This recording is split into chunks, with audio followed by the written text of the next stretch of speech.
All right, folks, just as I was about to have some, or grow to have some kind of newfound respect for Jimmy Walker, he goes and does the unthinkable.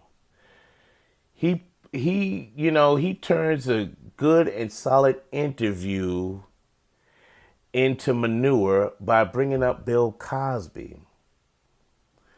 And and of course it's in an unfavorable light, talking about, well, Bill Cosby was on his moral high horse, and yeah, that's Camille Cosby's problem and this and that, and it's just like, geez, can't you guys just go one interview without mentioning Bill Cosby? Because Bill Cosby ain't thinking about you. His representative Andrew White ain't thinking about you either. But it seems like your Jimmy Walkers, your D.L. Hewleys, your Judd Apatows have to bring Bill Cosby up in an interview because Bill Cosby's living rent free in their heads, really. It bothers them that Bill Cosby had all that money, all that success, and they don't have any of that, nor will they be able to reach any of it. So it just annoys them and infuriates them that you have this guy that's worth over $1 billion, and whatever he touched turned to gold, has all that fame, all that fortune, and they have none of that. And I understand it's rooted in jealousy, it's rooted in hate.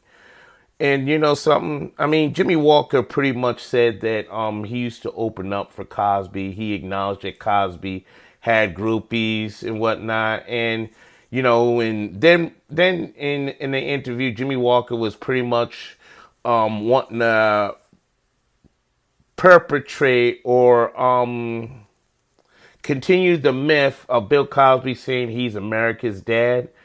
Nowhere did Bill Cosby said he was America's dad. That is just something that the media gave him. Yeah, true, he wrote a book on called Fatherhood, but nowhere did Bill Cosby go around and say, "Yes, I'm America's dad. Yes, I'm America's father." Yeah. So it gets me when you have people like Jimmy Walker mention this. And I have a critical question for Jimmy Walker.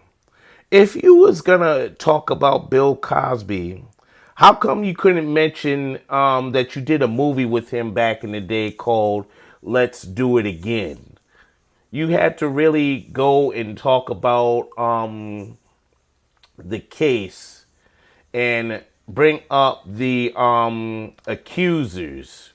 Really, you couldn't just talk. You could just keep it to entertainment. You had to really throw your digs in at Cosby. Now this is where your Charlemagne, your Envy, or your Just Hilarious could have worked their journalistic chops. They could have asked him about Let's Do It Again and what was it like doing the movie and everything. But so far, nobody asked that. Nobody asked those kind of questions, and I doubt that they will because today's journalists do not do any kind of research. They do very little to zero research, really. So I could probably do a better job at asking questions than Charlemagne, Envy, or Just Hilarious, or even DJ Vlad, because none of these guys do any kind of research. I mean, and out of all the things to bring up, Jimmy Walker had to focus on on the Bill Cosby saga. That particular part of his life. He couldn't talk about the fact when he did a movie with him called "Let's Do It Again" with him and Sidney Poitier. And Jimmy Walker was on the poster with those two, and he couldn't talk about that. Oh man. I mean, you played a character called Bootsy Farnsworth, and you couldn't. I mean, you had a very pivotal and crucial role in that movie, And yet you bring the other thing up about Cosby. I mean, I'm not sure if you're doing it because, Cosby may have said something to you that you didn't like, so you thought you'd rub it in or kick him in while he's down, or you were just a hater. But I'm just thinking that you was just a hater, really, because you wanted Cosby's money and fame and fortune. And when your term at Good Times was up, I mean, when Good Times went off the air and everything in '79, you really didn't have any hit shows after that. Let me see. You did a show called At Ease, which pretty much lasted, I think, months. I remember At Ease because it used to come on Friday nights on ABC. And then you had a show in syndication called Busted and Loose, which was based on the movie of the same name, which starred Richard Pryor and Cicely Tyson. You had that going on. Plus, you was in some other movies and whatnot, but they didn't really go anywhere. Your career really didn't go anywhere. And, I mean, you was, for the most part, you was just, relegated just to doing stand-up and doing interviews here and there, but it wasn't like people were knocking down your door saying, yo, we need to get Jimmy Walker for this part. Oh, Jimmy Walker would be dynamite in this part, pun intended. So to me, it just sounds like you were just jealous of Cosby, therefore you a hater. So that's the vibe I'm getting from it whenever you bring his name up. And I understand you tried to drag your co-star Bernadette Stannis in there, and she was reluctant to speak on that. And Ralph Carter, he was smart enough not to say anything.